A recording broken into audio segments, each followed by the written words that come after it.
Après alors, si tu veux bien, ok? On essaie d'être un peu plus structuré. Il ne faut pas se sentir repoussé ou je profite pour vous le dire. On essaie de se structurer. Donc, si vous avez des témoignages, allez en parler à mon papa, le frère Louis. J'ai vu tout à l'heure aussi la sœur qui s'est levée.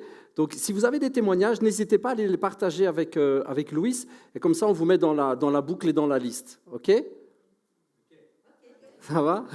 C'est super. Il faut avoir des témoignages et il faut les partager parce que les témoignages encouragent énormément. C'est vraiment quelque chose de puissant, le témoignage. Donc, il faut vraiment avoir l'audace de venir témoigner. Donc, merci François de vouloir témoigner. Et merci à notre Georgette, hein, c'est ça. Ah, OK. Ah, OK. Ben, peut-être la semaine prochaine, alors la semaine d'après. Mais franchement, merci de vouloir témoigner ou merci d'être disponible. On est toujours à la recherche de témoignages et c'est vraiment important et ça fait vraiment quelque chose dans le cœur quand on entend un témoignage. Vous savez, on entend des histoires sur la Bible, c'est bien. On entend des récits sur la Bible, c'est bien, mais ça peut, et c'est loin de nous. Vous êtes OK avec moi, c'est loin dans le temps. Quand vous entendez des histoires, vous y croyez parce que vous dites « je crois que la Bible est vraie ». Amen. On est au moins 2-3, ça va, vous me rassurez. On y croit, mais c'est loin, c'est distant. Mais quand vous avez mon beau-frère David qui vous raconte un truc, ou dans les jours qui viennent, dans les semaines qui viennent, François qui vous racontera quelque chose, ou notre sœur Georgette, mais qu'est-ce qui se passe? Vous dites, ah ouais, ça c'est un truc qu'il a vécu. C'est vrai, c'est là, c'est du concret. Et donc c'est vraiment super important. Et il faut accepter d'entendre, il faut accepter de recevoir. Je voudrais vous lire un petit extrait d'un bouquin que j'ai lu mardi. Il n'est pas épais, hein, il fait à peine 140 pages. Je l'ai lu mardi. Je lis vite. Et ça fait des semaines que je vous parle et je pense que je vais terminer aujourd'hui. Je ne suis pas sûr que je vais encore prendre une semaine pour vous parler de ça. Je vous parle de se laisser enseigner. Vous vous souvenez? Ceux qui ont été un petit peu présents, les messages de toute façon sont sur Facebook si vous avez envie de les revoir et même sur notre chaîne YouTube. Je vous partage le fait d'être enseignable, d'accepter quand le Saint-Esprit nous parle. Et le but de cette série de messages, ce n'est pas que je vous convainque de quelque chose, que j'arrive à vous marteler la tête sur une idée, mais c'est plutôt vous amener à réfléchir, dire Seigneur, est-ce que je suis enseignable? Est-ce que je peux recevoir encore, Seigneur, une correction? Est-ce que je peux recevoir un avis? Seigneur, est-ce que tu peux me montrer qu'on est en train de me voler mon temps? Est-ce que, Seigneur, tu peux... Heureusement qu'il y en a qui écoutent, mais vous savez quoi? Tout le monde n'écoute pas. Je voudrais vous lire un témoignage, moi aussi, d'un gars qui n'a pas écouté. Je lisais ce livre et il parle des personnes qui sont enseignables et puis des personnes qui ne le sont pas. Je vais vous résumer, mais je vous raconte cette histoire. C'est un frère, c'est Kenneth Hagin, pour ceux qui connaissent. Hein. Bon, il est décédé il y a déjà des années. Il est parti vers le ciel en 2003, donc ça remonte il y a quelques années. Hein. J'ai déjà suivi pas mal de ses vidéos, alors certains n'aiment pas parce qu'il rigolait beaucoup. C'est du genre, quand ils sont pleins du Saint-Esprit, eux, ils sont pleins. Ivres de l'Esprit. Moi, j'aime bien. J'avoue que j'aime beaucoup. J'ai regardé plein de vidéos de ce gars-là. J'aimais beaucoup et j'aimais ses enseignements. J'en ai suivi plusieurs. Et j'ai plusieurs livres de lui, d'ailleurs. Et ici, je lisais ce bouquin-là. Et puis, un jour, il est invité dans une église. Mais une église qui n'est pas tout à fait de sa manière de faire. C'est marrant, hein? Il y a des fois des frères, des pasteurs, des couples pastoraux qui disent « Un tel vient prêcher chez nous », mais ils savent très bien que le gars, il ne prêche pas comme eux. Donc, c'est un petit peu un défi. Donc, lui, il n'avait pas super envie d'y aller. Donc, il va dire « Seigneur, je n'ai pas envie ». Littéralement, il dit « Seigneur, je ne veux pas aller dans cette église ». C'est ce qu'il témoigne lui-même. Le Seigneur va lui répondre « Je veux que tu ailles ». Et lui, il dit « Je ne veux pas y aller ». Il fait son Jonas, d'accord? Et le Seigneur lui révèle ceci. Je vous lis. Le Seigneur me révéla alors, parce que le pasteur va mourir à moins qu'il ne se juge lui-même. Il faut que tu y ailles, parce que sinon le frère, il va mourir. C'est chaud, hein? Ce qui est comique, c'est que c'est le frère qui l'avait invité. Alors, Dieu a ses chemins, Dieu connaît nos cœurs, Dieu sait. Donc, je commence en disant, tu es peut-être là aujourd'hui et tu n'es peut-être pas toujours d'accord avec ce que je raconte. Mais réfléchis au fait que tu sois là. Je mets ça là, comme ça. Et même si vous n'êtes pas toujours d'accord avec ce que je raconte, ou ce que Pasteur Andrés raconte, ou ce que Vivet a dit, réfléchissez au fait que c'est Dieu qui a voulu que vous soyez là. Et donc, restez ouverts. Donc le gars invite le pasteur à Hagin, Kenneth de son prénom, mais n'a pas tellement envie de l'écouter. Mais il voudrait bien que l'Église entende quand même. C'est un peu chelou comme histoire. Mais soit, le frère y va, fait, je pense, 13 journées de messages. Donc il enseigne pendant un certain temps, presque 2 semaines entières, tous les soirs. À votre avis, à combien de réunions le pasteur en question a-t-il assisté? 0. 0. Il était toujours super trop occupé. Toujours super trop occupé. Après quelques jours, pendant la première semaine, la sœur demande au frère Kenneth, donc l'épouse du pasteur qui a invité, lui dit « Il faut que vous parliez à mon mari. Je pense qu'il a vraiment besoin d'entendre vos sermons. » Il dit « Oui, mais bon, je ne peux pas le forcer, etc. » Donc il parle, de temps en temps, il s'échange un coup de fil où il se voit dans la journée et il lui dit « Ce serait quand même bien d'être là, non ?» Puis « Ouais, mais je suis un peu trop occupé, etc. » Je vous fais le résumé. La fin de la 2e semaine arrive. La femme est en panique parce qu'elle a reçu de Dieu que son mari est en danger. C'est une histoire vraie, ce que je voulais. La femme va dire, frère Hagin, Kenneth, il faut que vous parliez à mon mari. Il faudra absolument qu'il assiste à vos services. Elle a reçu de Dieu que son mari est en danger. Arrive le dernier jour, un dimanche. Au soir, le frère va repartir. Au matin, ils ont un déjeuner ensemble et voici ce qu'il va dire. À un moment, vous savez, il faut mettre les pieds dans le plat. Vous êtes d'accord avec ça? De temps en temps, il faut quand même y aller, quoi. Assis dans ce restaurant avec le pasteur et sa femme, en désespoir de cause, je lâche. Je cite, « Savez-vous que vous allez mourir? Vous n'avez que 43 ans. Vous êtes beaucoup trop jeune pour mourir. J'en ai 47. Je valide, c'est trop jeune. » Réponse du frère, « Je le sais. Je suis conscient que je vais mourir. Et comment le savez-vous? J'ai un témoignage à l'intérieur. Le Saint-Esprit me le dit. Le Seigneur m'a dit que vous alliez mourir, continue le frère Kenneth. Mais vous n'avez pas besoin de mourir, ce n'est pas la volonté de Dieu. C'est pourquoi il m'a envoyé ici pour donner ces réunions dans votre église. Il m'a dit que vous alliez mourir, sauf si vous assistez au service et que vous entendez sa parole pour ensuite mettre en pratique. Est-ce que vous êtes encore enseignable, frère? Il dit ceci, savez-vous ce que le pasteur m'a répondu? Un malheureux exemple d'un esprit impossible à enseigner. Il m'a répondu, frère Hagin, j'ai conscience que Dieu m'a demandé de vous faire venir ici dans mon église. Je voulais que mon assemblée vous entende et je sais que votre enseignement est juste. Ma femme est venue tous les jours et elle m'a rapporté tout ce que vous avez enseigné. Je sais que vous enseignez ce qui est juste. Cependant, si j'étais venu à vos services, j'aurais été obligé de reconnaître que j'avais tort. C'est horrible, hein? Je préfère mourir que de reconnaître que j'ai tort.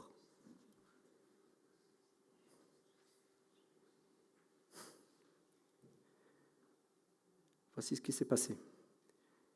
Ce frère s'est effondré mort à son pupitre le dimanche suivant. C'est fou, hein?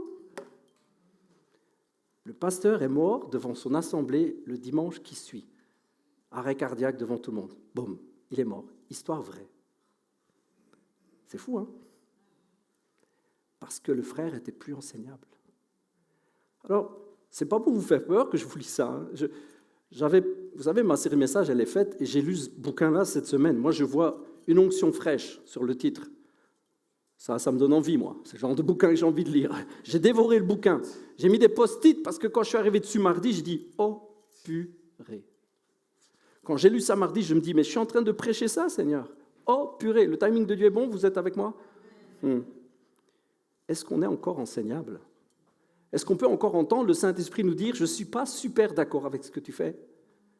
Est-ce que vous avez besoin vous savez, de l'ancienne mode où vous avez un pasteur qui vient avec un bâton, on va demander à pasteur Andrés d'avoir des bâtons et taper sur la tête des chrétiens en disant « C'est pas bien ». Ou est-ce qu'on est juste capable d'entendre le Saint-Esprit nous dire « Je veux changer ton cœur ». C'est tellement simple. C'est tellement simple, mais vous voyez l'orgueil du cœur. Je sais, mais je n'ai pas envie de changer. Je sais que ça me flingue de l'intérieur, mais pas grave, j'ai pas envie de changer parce que je veux pas. Vous imaginez reconnaître devant tout le monde qu'on s'est trompé? Ben ouais, et quoi? C'est quoi le problème? On s'est trompé tellement de fois. C'est quoi le problème de dire je me suis trompé? Et si tu es belge, je te dis je m'ai trompé. Moi je dis ça, j'aime bien, je trouve c'est beau. Je m'ai trompé, et alors quoi? Faut être pris pour être appris, voilà. T'en as deux, pour le prix d'un. Deux expressions belges. Est-ce qu'on est capable de laisser le Saint-Esprit nous dire « Je veux que ça change ».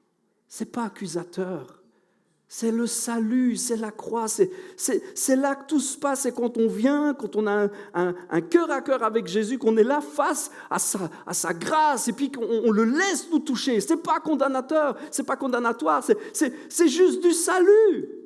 C'est du concentré d'amour. Quand il nous dit « Je veux te changer », c'est du concentré d'amour. Ça nous sauve.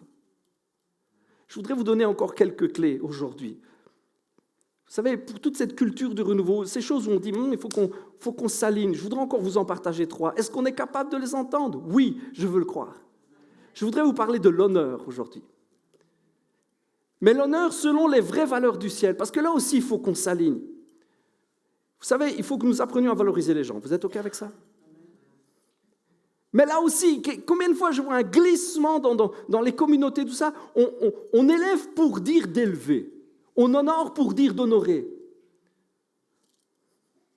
Alors, vous savez, j'aime les églises américaines, j'aime les États-Unis, j'y suis allé, j'aime leur côté.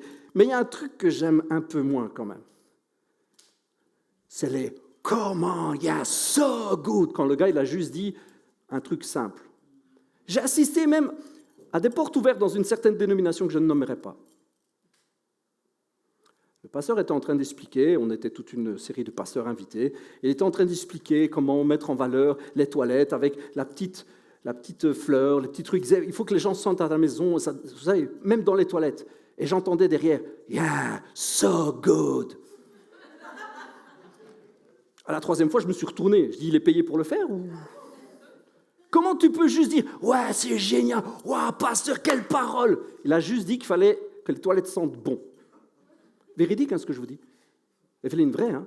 J'étais là et il était en train juste de parler de trucs techniques, basiques, comme si on vous disait, bon, on aimerait bien améliorer. D'ailleurs, les jeunes, si vous voulez venir peindre la semaine prochaine, c'est essentiellement de la peinture. Et vous diriez, oh, pasteur, quelle parole puissante. Non, ça, c'est juste du basico-basique. On doit apprendre à honorer, mais honorer correctement.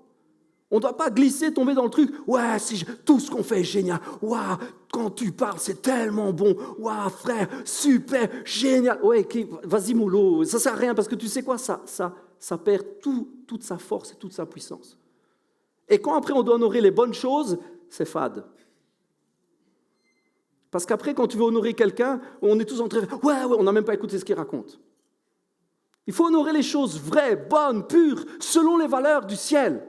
Il faut avoir et recevoir les valeurs selon le cœur de Dieu, selon le royaume. Il ne faut pas juste partir dans un truc parce que tu dis « Ouais, c'est bien, ça fait du bien ». Vous êtes comme moi, vous n'aimez pas les réseaux sociaux? Dites pas amen, dites pas amen, dites pas amen.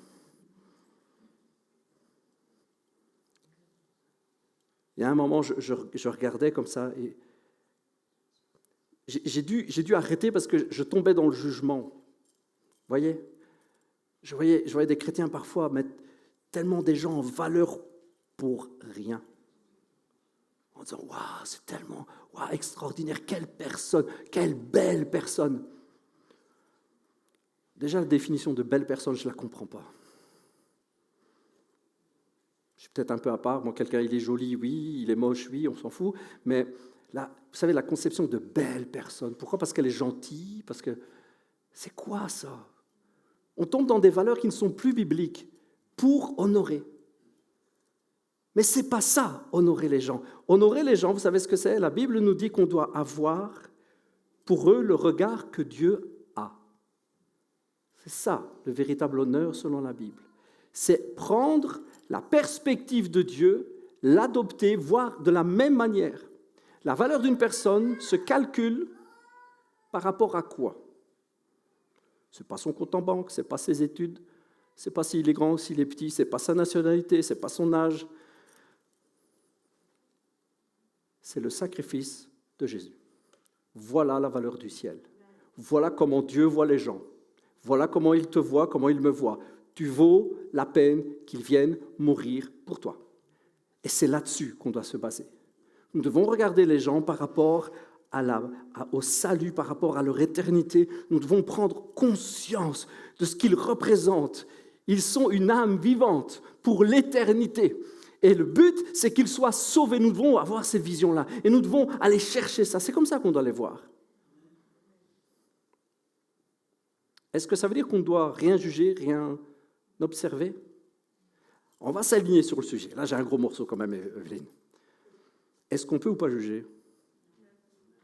Réfléchissez, répondez pas trop vite.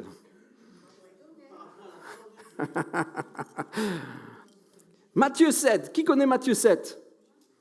Matthieu 7, ne jugez pas, afin que vous ne soyez pas jugés, car on vous jugera du jugement dont vous jugez, et l'on vous mesurera avec la mesure dont vous mesurez. C'est biblique. Ok. Comment vous comprenez 1 Corinthiens 2? 1 Corinthiens 2, 14. 1 Corinthiens 2, 14. L'homme naturel n'accepte pas ce qui vient de l'Esprit de Dieu, car c'est une folie pour lui. Il est lui-même incapable de le comprendre, parce que c'est spirituellement qu'on en juge. L'homme dirigé par l'Esprit, au contraire, juge de tout. Ah, comment vous comprenez les deux, vous? Jésus nous dit, juge rien, et puis Paul lui dit, oh alors là, moi je juge de tout.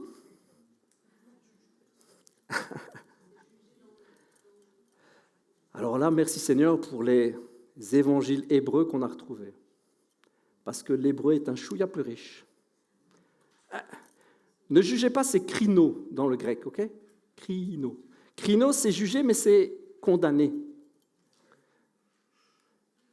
Matthieu 7, dans l'évangile qu'on a retrouvé en hébreu, c'est de plus Yeshua Mashiach. Oui, bon, là, c'est en hébreu. Hein. Dit à ses tel midim, ses disciples, n'exécutez pas de jugement, puis le jugement ne sera pas exécuté contre vous. Et ce n'est pas tout à fait le même sens. Hein. Car avec la mesure que vous laissez aller, on vous laissera aller. Vous remettez les cases? Nous ne sommes pas censés condamner ou exécuter la sentence qui suit un jugement sur quelqu'un. Nous sommes censés laisser aller, pardonner. Et à cette mesure que nous pardonnons et que nous laissons aller, nous serons nous-mêmes pardonnés aussi. Donc l'idée, ce n'est pas qu'on ne peut pas observer, qu'on ne doit pas regarder. L'idée, c'est qu'on doit condamner personne. C'est vraiment différent comme idée. On ne doit pas condamner les gens. Il n'y a rien à condamner, mais est-ce qu'on doit observer? Oui, parce que nous devons avoir les valeurs du ciel, parce que sinon on est mal barre, on ne peut plus rien dire sur rien. Bon, j'avoue que c'est un petit peu le monde dans lequel on arrive. Hein. Ceci dit, entre vous et moi, entre moi et vous, on n'a plus trop le droit de dire ce qu'on pense ici. On arrive tout doucement dans une société où on ne peut plus appeler le mal mal. On ne peut plus rien dire. Et en contrepartie, on a une église qui veut absolument élever les gens, les trouver beaux. On est vraiment mal barre. Parce que les gens vont être magnifiques, c'est extraordinaire tout ce qu'ils font, et le péché, on ne peut plus en parler. Vous voyez un peu l'impasse dans laquelle on se retrouve? C'est pour ça, je vous le dis, on doit avoir les vraies valeurs de Dieu. Est-ce que Dieu peut nous parler? Est-ce que le Saint-Esprit peut nous parler? En disant, honore les gens suivant le sacrifice, suivant la valeur qu'ils ont à mes yeux. Mais le mal, tu dois l'avoir en horreur. Et s'il faut le nommer un jour, nomme-le. Eh bien oui. S'il faut le nommer, on le nommera. Ces temps-ci, vous pourriez demander à ma femme, j'ai regardé beaucoup de vidéos. Moi qui vous dis toujours, il ne faut pas regarder les vidéos. J'en ai regardé beaucoup. J'ai regardé énormément de débats sur l'avortement, sur le LGTBQ, ici Y et toutes les couleurs de l'arc-en-ciel. J'ai regardé plein de trucs comme ça, pour essayer de comprendre. Je vous assure, j'en ai regardé beaucoup. J'ai regardé énormément de Charlie Kirk. Énormément. Ce mec avait quand même des positions, waouh, franchement. J'ai regardé énormément de vidéos et je me dis, ben ouais. Et j'étais frappé comment le gars ne jugeait pas les gens, mais jugeait des choses. Je me dis, c'est ça qu'on doit avoir. Est-ce qu'on ose encore affirmer nos vraies valeurs?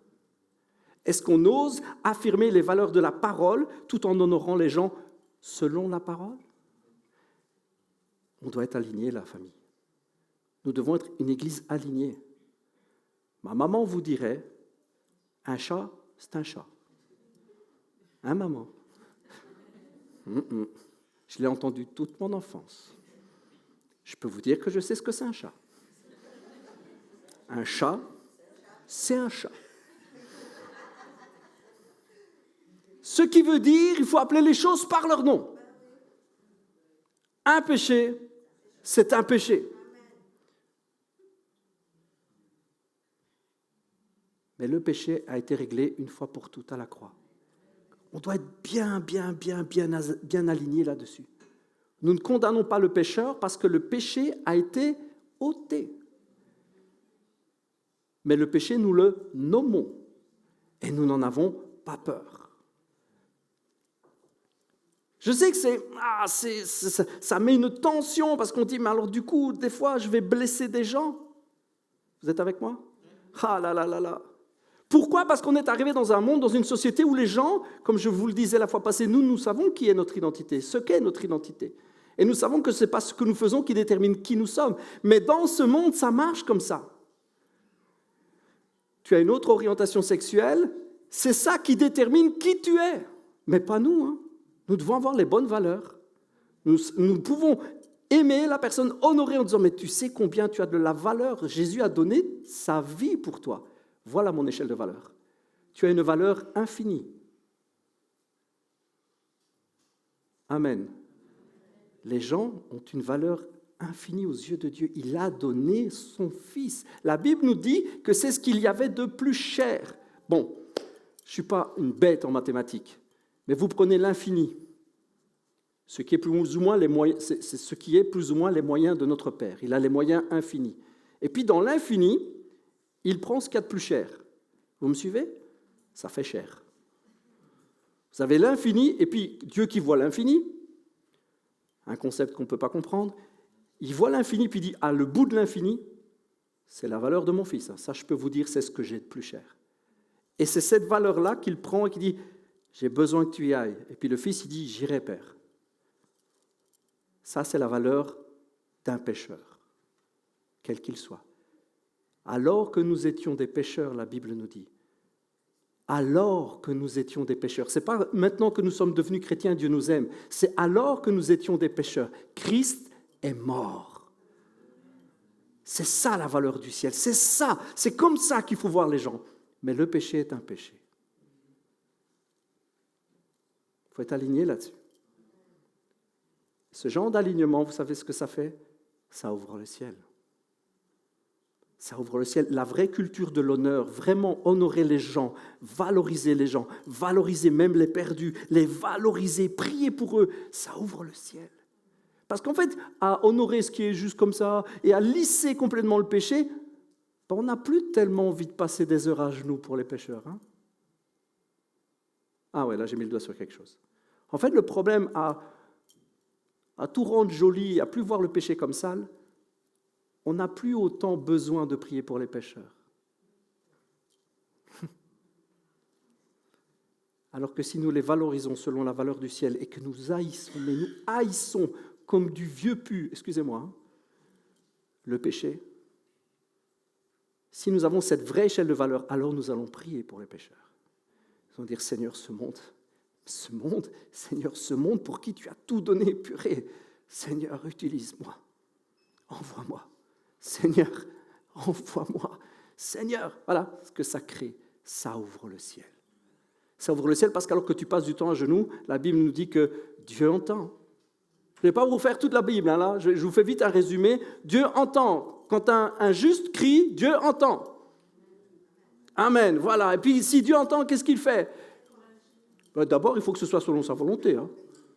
Est-ce que sauver l'humanité, c'est sa volonté? Ben oui, il a déjà fait, il a déjà payé. Donc si tu pries selon sa volonté, tu es assuré de quoi, nous dit la Bible? Tu es assuré qu'il répond. Si tu pries selon sa volonté, tu sais qu'il va agir. Donc si tu pries pour les perdus, tes voisins, tes amis, tes potes à l'école, tes collègues, ton patron, absolument imbuvable, oui, ce mec-là, si tu pries pour lui, selon la valeur du ciel, en haïssant le mal, qu'est-ce qui se passe? Dieu entend. Donc il faut être aligné. Il faut être OK avec ça. Alors, avant de passer au point suivant, je remets le point dessus. Il faut être aligné sur toute la partie. La partie, les valeurs selon le ciel, on aime les gens, mais la partie aussi, je déteste le péché et je peux le nommer. Je vous mets au défi de ne pas ennuyer les gens, de ne pas venir les saouler avec « c'est pas bien, il ne faut pas faire ça, et tu te rends compte, une petite fille de cet âge-là, on ne peut pas faire ça, gna, gna, gna. » Je vous invite à ne pas faire ça. Mais quand vous en avez l'occasion de dire « Dieu ne veut pas ça », tu sais, c'est pour cela qu'il est mort. C'est pour que ça n'arrive pas. C'est pour que nous ne pratiquions pas cela. Dieu nous aime tellement. Tu sais, le péché, ce n'est pas juste un truc pas cool. Le péché a coûté la vie à Jésus. Le péché perd toute l'humanité dans sa chute. La Bible nous dit que l'enfer, la gêne, les temps de feu, mettez ce que vous voulez là-dessus. La perdition n'a jamais été créée pour l'homme. Ça a été créé pour qui? Pour Satan. Et qu'est-ce que fait Satan? Il attire. Et dans sa chute, il emmène des hommes et des femmes avec lui. Ça n'a jamais été prévu comme ça. La Bible nous dit bien, c'est Jésus qui le dit. Je vais vous lire le passage parce que c'est quand même vachement important. C'est dans Matthieu 25, 41. On peut l'afficher, s'il vous plaît, Matthieu 25, 41. Jésus dit que les ténèbres ont été préparées pour le diable et ses alliés, pour ses anges. Puis il se tourna vers ceux qui seront à sa gauche. C'est Dieu qui fait le jugement, ce n'est pas nous. Retirez-vous loin de moi, vous que Dieu a maudit, et allez dans le feu éternel préparé pour qui? Pour les méchants, les pécheurs. Non, pour le diable et ses anges. Mais il leur dit, allez-y aussi. Vous comprenez? C'est ça qu'on doit avoir à la vue. C'est comme ça qu'on doit voir le monde. On ne doit pas voir, ils sont perdus. Non, non, non, non, non, non. Ils sont en train de se faire avoir. Ils sont en train de se faire rouler, ils sont en train de se faire attirer. Et dans sa chute, le diable les prend avec lui. C'est une horreur. Est-ce que vous comprenez ça? C'est une horreur. C'est comme quelqu'un qui est en train de tomber du toit. Il y en a un autre qui passe et en passant, il l'attrape et il tombe avec lui. C'est ça. Et puis s'il peut, en tombant, il en prend un autre avec lui. Puis une foule entière. Puis ils vont tous se faire écraser au sol. Il sait qu'il va se faire écraser. Mais il se dit, plus on est plus c'est marrant. C'est ça l'horreur de la réalité. Donc il faut savoir nommer le péché. Est-ce qu'on est aligné là-dessus? C'est quelque chose, hein? L'honneur. Mais le vrai honneur, là, vous savez, valoriser selon la valeur du ciel, nous amène à mon 9e point, qui est une belle compréhension pour moi de ce que Dieu veut faire. Il veut nous amener à vivre les choses vraies, bien. Nous savons qui nous sommes, nous savons la valeur des gens et nous savons nous détacher du péché, nous savons le nommer, nous savons mettre la main dessus en disant c'est ça le péché et je n'en veux pas. Vous savez à quoi ça nous amène ça? À la liberté. Nommer les choses nous amène à la liberté. La Bible nous dit que la vérité nous rend... Oh, vous ne l'avez pas dit assez fort. La vérité nous rend... Oh, il faut une fois de plus. La vérité nous rend... Si nous nommons les choses correctement, si nous mettons le doigt sur les choses et nous disons ça, je sais la valeur que j'ai en Christ, je sais la valeur que les gens ont, mais je sais aussi le mal. Si nous le nommons, il y a quelque chose qui se passe. Un chat, c'est un chat. Si tu nommes le chat chat, tu es libre de tout ce qu'il pourrait être autre pour toi. Est-ce que vous avez compris ma phrase? Si tu nommes le péché péché et que tu dis ça, je n'en veux pas, tu prends position dans la foi. Ce qui te rend libre du péché, ce n'est pas tes forces, c'est la vérité. Vous voyez où je veux en venir? Il faut nommer les choses. On doit dire les choses, on ne doit plus avoir peur. La pornographie, c'est un péché. Ce n'est pas juste, ouais, mais c'est comme les jolies voitures, tant que je ne fais que regarder. Non, c'est un péché. Le péché perd. Le péché a coûté la vie à Jésus. Oui, mais attention, rappelons-nous du point 1. Mais tu sais la valeur que tu as. Il faut nommer les choses, mais il faut savoir la valeur que tu as, la valeur que les gens ont. mais ça veut dire qu'un péché est un péché. Donc la vraie liberté s'obtient quand on nomme les choses. La vraie liberté, c'est ce que Dieu veut quand on a les bonnes valeurs. Alors tu sais faire la différence. Tu sais, oui, bien sûr, on peut aller boire un verre de temps en temps, mais tu sais quoi? Rentrer en faisant des S plutôt qu'une ligne droite, c'est péché aussi. Il faut être clair avec les choses. Il faut appeler un chat un chat. Ouais, mais pasteur, là, on devient légaliste. Rien à voir. T'es aimé, t'es pardonné. Mais ce n'est pas ce que Dieu veut. Et il faut que tu le nommes. Il faut que tu le dises. Il faut que tu mettes ton doigt dessus. Est-ce qu'on est aligné là-dessus? Est-ce qu'on peut dire les choses? Est-ce qu'on peut dire, oui, l'alcoolisme, c'est un péché? Oh, pasteur, il faut y aller mollo. Non, il ne faut pas y aller mollo. La drogue, même celle qui est légalisée dans ce monde, c'est mal. C'est un péché. Mentir, voler. Bon, se faire voler, c'est différent. Et où mon beau-frère? Mais voler, traficoter ta déclaration d'impôt, tout ça, c'est mal. C'est mal. Parler mal sur ton frère, ta sœur, c'est mal. Ah, il y a eu un amen. Merci. Merci. C'est mal. C'est très mal. Je vous assure, c'est comme l'honneur. Quand on n'a pas les bonnes valeurs, on finit par faire des trucs qui ne ressemblent plus à rien. Plus à rien.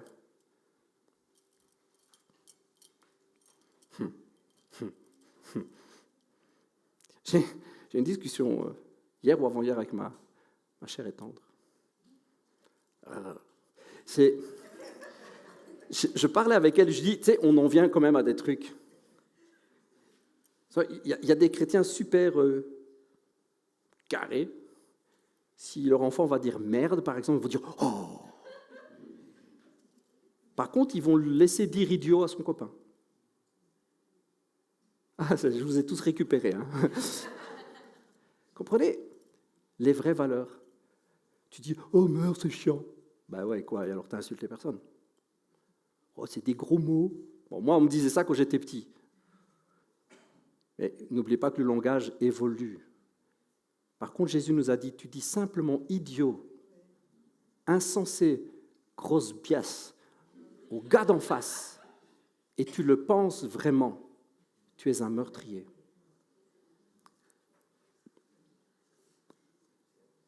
Est-ce qu'on peut nommer les choses? Oui, c'est dans ce genre de truc qu'on doit être aligné. Faut pas faire les prudes ou les parfaits. Il faut être aligné. Vous allez la retenir celle-là. Hein? Un chat, c'est un chat. Et quand on nomme les choses, quand on les dépose à Dieu, on en devient libre. Ça veut dire que la famille, les mauvais potes qu'on a, les mauvaises compagnies, les mauvaises sorties, les mauvais penchants, il faut les nommer. Et vous savez à qui il faut les nommer? Il ne faut pas venir te confesser à ton pasteur. J'ai fait ça, je suis désolé, j'ai fait ça. Non, tu vas à la croix. Tu dis, Seigneur, puisque tu me parles, je me rends compte que j'ai ça. Et dis-lui les choses. Seigneur, je vais encore regarder ce qu'il ne faut pas regarder. Là, je le dis comme ça propre, mais vas-y, dis-lui les choses. Dis-lui, sois honnête, sois vrai. Parce que c'est à la liberté que vous avez été tous, que nous sommes tous appelés. Nous sommes appelés à la vraie liberté. La vraie liberté qui amène une vraie liberté d'esprit aussi. Qui amène une liberté dans les rassemblements. Il faut être aligné. C'est comme ça qu'on peut avoir un ciel ouvert. C'est alors qu'on a un cœur aligné. On a nommé les choses qu'il faut nommer. On sait ce que c'est. Mais on sait aussi qu'on en est libre. On sait que Dieu a payé le prix. On sait qu'on est libéré. On sait que la croix est passée par là. Alléluia. Et donc on est vrai, on est honnête. On dit Seigneur, voilà les choses qu'il y a dans ma vie. Mais merci parce que tu m'appelles à la liberté. Et cette liberté amène une liberté du Saint-Esprit. Oh purée. C'est alors dans ces moments-là que Dieu ouvre les écluses des cieux. C'est une clé ça pour vivre la culture de renouveau qui amène un vrai réveil. Il faut être aligné là-dessus. Oh Seigneur Jésus. Et rapidement, je termine avec ma dernière clé. Qui doit être notre nouveau style de vie. Rien à voir avec les fringues, rien à voir avec la coupe de cheveux. Notre nouveau style de vie. quand nous savons valoriser les choses, nous savons nommer les choses, nous savons marcher dans la vraie liberté pour nous-mêmes, dans le Saint-Esprit, nous sommes vraiment libres, arrive notre nouveau style de vie. La joie. Nous devons marcher dans la joie. Et vous savez quoi? Ce n'est pas une option. Oh, j'ai pas envie d'être joyeux. Ben, c'est ça le problème. Je préfère râler. C'est ça le problème. Est-ce qu'on est enseignable? Alors, pourquoi je vous parle de la joie? Pourquoi je vous en parle comme une clé? Je ne sais pas si vous avez remarqué, j'espère que vous avez été un tantinet attentif, vous avez remarqué que chaque fois mes clés se suivent. Hein? Vous êtes censé avoir un vrai trousseau dans la poche. Non, mais sérieux, hein? Vous êtes censé... Je ne sais pas si vous avez remarqué, c'est chaque fois 3 qui vont ensemble. La première amène la deuxième amène la troisième, et la troisième n'est possible que si la première, on y vit encore. Vous avez remarqué? Et donc ici, la joie, je voudrais terminer avec ça parce que c'est un vrai style de vie et c'est hyper important. On doit valoriser les vraies choses, valoriser les gens. Nous devons nommer ce qui doit être nommé. Nous devons vivre dans la liberté, nous décharger, être vrais devant Dieu, avoir un ciel ouvert et pouvoir vivre la joie. Vous savez pourquoi? Parce que la joie est indispensable.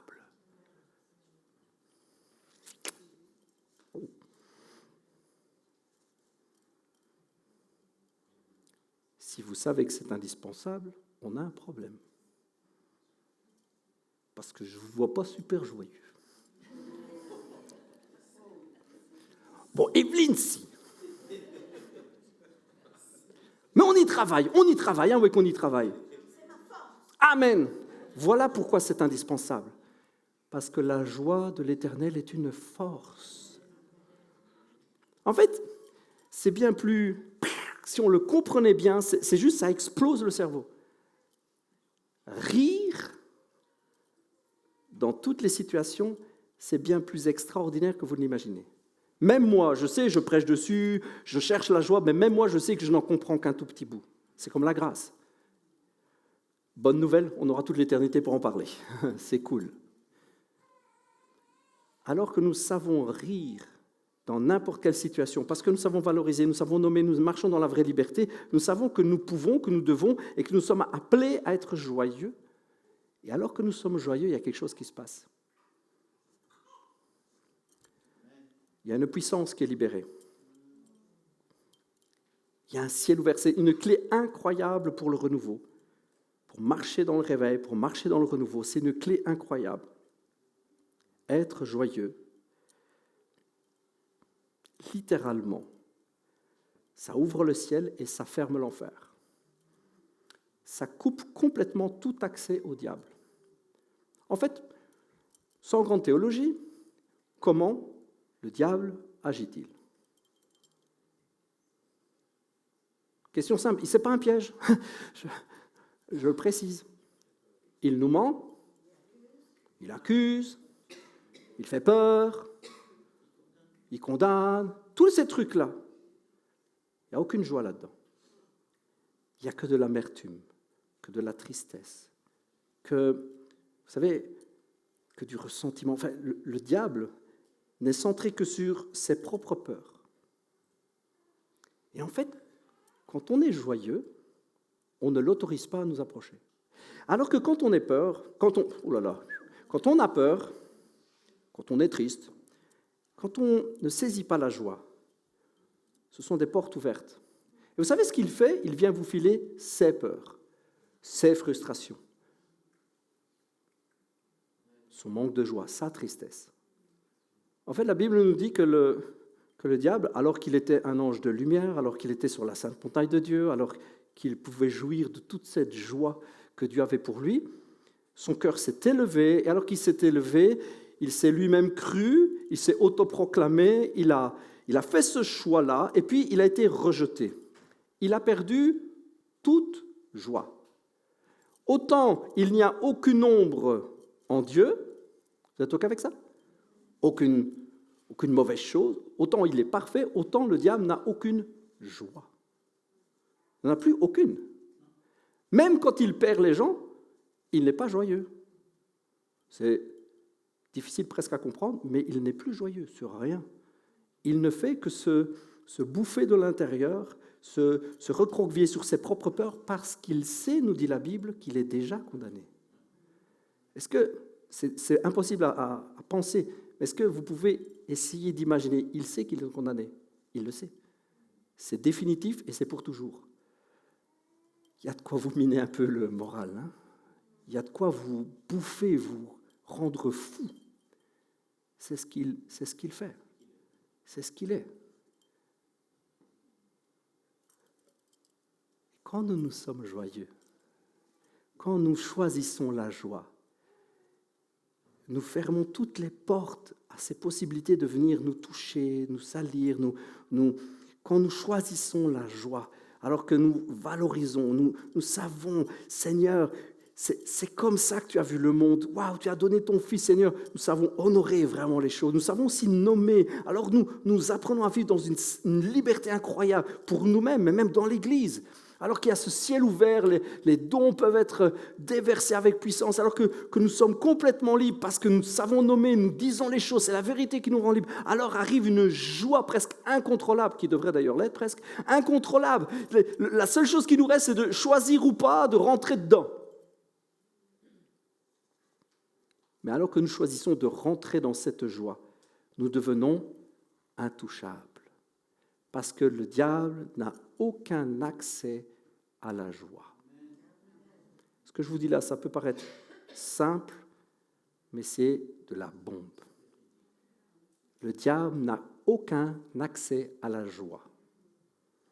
Comme le diable n'a plus aucun accès à la lumière. Vous savez, quand vous lisez dans Job que le diable s'est promené, est allé, c'était avant Jésus. Jésus a dit quoi? J'ai vu qu'il était projeté comme un éclair. Je l'ai vu descendre. Bam! Il a été mis à terre. La Bible nous dit, je ne vais pas vous citer tous les passages, mais la Bible nous dit qu'il a été mais jeté au sol. Complètement. Il n'a plus aucun accès ni à la joie ni à la lumière. Je vous laisse juste réfléchir à ça. Alors quand vous choisissez d'entrer dans la joie, il reste dehors. C'est bon, hein? Non, mais c'est vraiment bon, hein? Ha, ha, ha. Rentrez dans la joie, rentrez dans le rire, laissez cette joie nous envahir, nous met hors d'atteinte. C'est pourquoi il est écrit « La joie que donne l'Éternel est votre force ». Je le dirai autrement, c'est une tour forte, un abri. La joie, c'est là où nous pouvons nous cacher, c'est là où nous sommes bien, c'est son cœur. Il y a, selon le psaume, devant lui, d'abondantes joies. Et nous sommes cachés dans cette joie. Je termine avec ça. Cette série de messages, je voudrais la terminer aujourd'hui. Je voudrais juste vous rappeler rapidement, parce que je vous avais dit que je vous ferais un résumé, donc c'est ce que je vais faire. Je voudrais juste vous rappeler rapidement ce que nous avons vu ensemble. Vous êtes OK? Et on va encore laisser le Saint-Esprit nous parler par rapport à tout cela. Dans le Saint-Esprit, on a besoin que tu viennes nous convaincre. Oui? Non?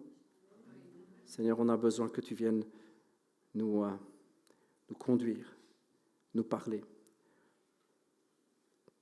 Dans ma première série de messages, je suis en train de les rouvrir pour vous parler, je vous ai parlé de plusieurs clés. Non, mon premier message, c'était un peu l'introduction, et je vous parlais qu'il faut être des outres neuves. Vous vous souvenez? Qu'il faut être des outres neuves pour avoir un vin nouveau. Petit rappel très rapide, le mot nouveau, ce n'est pas le même mot, vous vous souvenez? Il y a nouveau vin, nouveau ou nouvelle outre, ce n'est pas le même mot.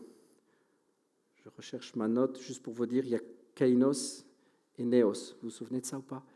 L'outre neuve, c'est kainos. Le vin nouveau, c'est néos. Kainos, quelque chose qui est neuf, mais dans le sens jamais utilisé, inconnu, hors du commun. Vous vous souvenez de ça? Quelque chose de frais qu'on n'a pas encore vu. Ça, c'est nous. Nous devons être comme ça. Accepter d'être quelqu'un de différent. Quelque chose qui ne s'est peut-être jamais fait. Le vin nouveau, c'est néos, qui vient de naître. Ça a donné néo-natal. Néo, qui vient de naître. c'est quelque chose qui prend vie en nous, c'est tout neuf. Mais nous avons besoin d'être quelqu'un d'autre pour que ça naisse en nous. Ça, c'était l'idée. Est-ce que nous sommes capables d'être différents pour que quelque chose de différent naisse? Est-ce que nous sommes capables d'être à contresens, hors du commun, du jamais vu, du tout neuf, pour qu'une vie nouvelle, pour que ce que Dieu vienne déverser en nous puisse prendre vie? C'était mon message d'introduction. Après, je vous ai parlé, je suis désolé, ça met du temps parce que je dois rechercher à chaque fois. Je n'ai pas fait de résumé directement. Après, je vous ai parlé des premières clés. La première clé, qui s'en souvient? C'est dur, hein, ça. Je sais, là, je suis difficile. Une vie de puissance. Tu as tes notes? Sois béni, ça. Je vous avais conseillé de prendre des notes. Une vie de puissance. Accepter. J'aime ce genre de tournure de phrase, mais une vie surnaturelle naturellement. Il faut que naturellement nous acceptions une vie surnaturelle. Il faut accepter la puissance, il faut accepter ce que Dieu va faire, il faut accepter les miracles. Nous vivons ça déjà. Mais est-ce que nous sommes vraiment alignés? Je vous ai parlé d'un tas de choses. Hein. Il fallait être attentif aux aveugles, aux captifs. C'est pour cela, servir. Vous vous souvenez? Une vie de puissance, servir. Servir et encore servir. Après, je vous ai parlé du témoignage, de la puissance du témoignage. Mais nous témoignons pour qui? Nous témoignons comment? Notre témoignage doit être vrai. Nous éloigner du mensonge, de l'exagération. Il faut faire très attention à ça. Il faut être vrai. Est-ce qu'on est vraiment aligné sur ce qu'est le mensonge, sur ce qu'est la vérité? Je vous fais un rapide raccourci. Hein. Et je vous avais dit, on retrouve plein de fois dans l'Ancien Testament, fais attention, veille sur toi, veille sur ton cœur et enseigne-le à tes enfants et à tes petits-enfants. Ça revient plein de fois dans l'Ancien Testament. Dieu disait, il faut parler, le dire et le raconter parce que c'est ce qui fait vivre la foi. Et je vous avais terminé ce message-là, j'avais terminé en parlant de la bonté de Dieu. Et donc on avait vraiment ce suivi, ce chemin, une vie de puissance va amener, alors que nous vivons des choses extraordinaires, va amener un témoignage. Et ce témoignage va créer la foi, va nous amener à quoi? À réaliser la bonté de Dieu. Et la bonté de Dieu nous amène à quoi? À réaliser que nous avons à notre disposition une vie de puissance. Et que c'est par sa bonté. Et sa bonté va nous amener et nous pousser à vivre des choses extraordinaires. Et puis on va marcher dans la puissance, on aura des nouveaux témoignages. Puis on sera au défi d'être vrai quand même. Donc on voudra être vrai, on voudra prendre position pour Dieu, et puis on réalisera davantage sa bonté, et ainsi de suite. Après ça, la semaine passée, c'est bien, il y en a qui ont suivi, hein. C'est cool. L'identité, c'est notre justice. Hein. La justice qu'il nous donne, qui est devenue la nôtre, c'est notre identité. Nous découvrons réellement qui nous sommes. Notre identité, la justice de Dieu. Bon, je ne vais pas tout vous refaire, hein, parce que sinon, si vous me lancez sur le sujet, je suis reparti, je vous reprêche pendant 3 heures. Nous ne sommes pas comme ce monde qui dit « tu voles, tu es un voleur, tu mens, tu es un menteur, tu n'y arrives pas, tu es un raté, tu te trompes, tu es un nul, tu es un faible, tu pêches, donc tu es un pécheur. » Non, nous sommes celui que Dieu dit que nous sommes. Et parce que nous sommes, nous ne faisons plus. Rien qu'à leur lire, je me dis « c'est bon. » La justice de Dieu, extraordinaire. C'est notre identité. Rapidement, on est arrivé après. La justice, savoir qui nous sommes, nous amène à avoir une vraie espérance. Est-ce que nous plaçons notre espérance au bon endroit? Pas sur ce que nous faisons, mais sur ce qu'il a dit que nous sommes. Parce qu'il a dit, alors il accomplira. Vous vous souvenez de ça? Parce qu'il a promis, il fera. Oh, ça c'est bon. Et c'est là qu'est notre espérance. Nous savons où nous plaçons notre espérance parce que nous savons qui nous sommes.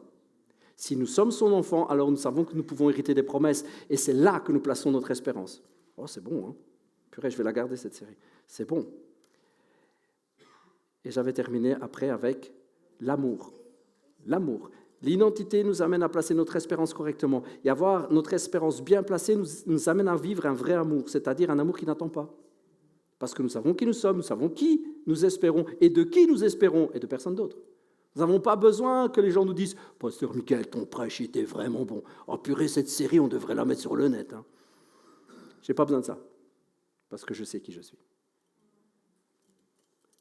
C'est vrai, vous savez, ça fait plaisir quand quelqu'un vous dit « Oh, t'as l'onction quand tu chantes, ouais, les messages. » Je parlais avec quelqu'un dans la semaine qui disait « Ouais, on est bien nourri. » Ça fait plaisir, merci Seigneur. Et on va continuer à le faire. C'est une évidence, il faut le faire. Mais ce n'est pas ça qui détermine qui je suis. Même mon ministère ne détermine pas qui je suis. Je ne m'identifie pas à mon ministère. Je ne suis pas quand je me couche tout seul en me brossant la dent. Là, pasteur Miguel, waouh. Oh, que dis-je? Apôtre Miguel. Je suis monté en grade. C'est n'importe quoi. Ça, c'est la casquette que Dieu me donne. C'est l'appel pour lequel il m'a oint. Et donc, ça dépend de son onction, pas de moi. Qui je suis à la base? Un enfant de Dieu. Je suis un enfant de Dieu et je suis joyeux de l'être. Parce que je suis pardonné.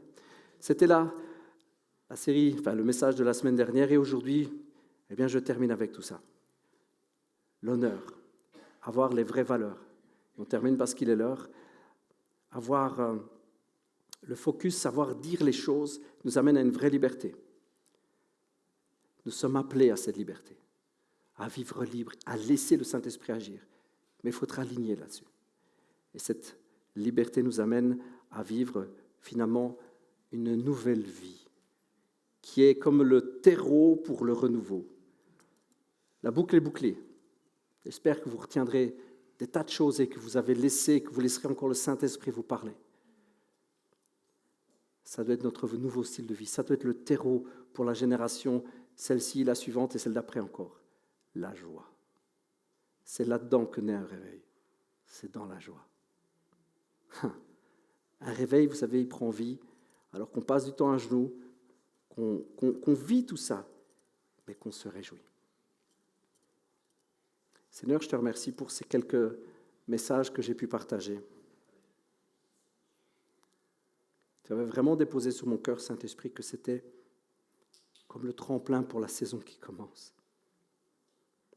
Parce que nous sommes appelés à vivre un renouveau, vraiment. Et tu sais, Seigneur, que tout mon espoir n'est pas basé sur ce que j'ai dit, mais sur ce qui suit, c'est-à-dire ce que tu fais, alors que nous sommes ouverts et que nous disons « Oui, parle-moi, je veux être enseignable ». Seigneur, tout autant que nous sommes ici, nous sommes trop jeunes pour mourir. Nous ne voulons pas être de ceux qui disent « Oui, je sais, mais je ne veux pas reconnaître que je me trompe. » Seigneur, je ne veux pas être ce gars-là, je veux être celui qui dit « Oui, Seigneur, enseigne-moi. Je veux marcher dans tes voies. » Oh papa, je veux tellement marcher dans tes voies. Seigneur, tu sais que j'ai mis tout ce que j'avais dans cette série, j'ai mis tout mon cœur, tout mon être.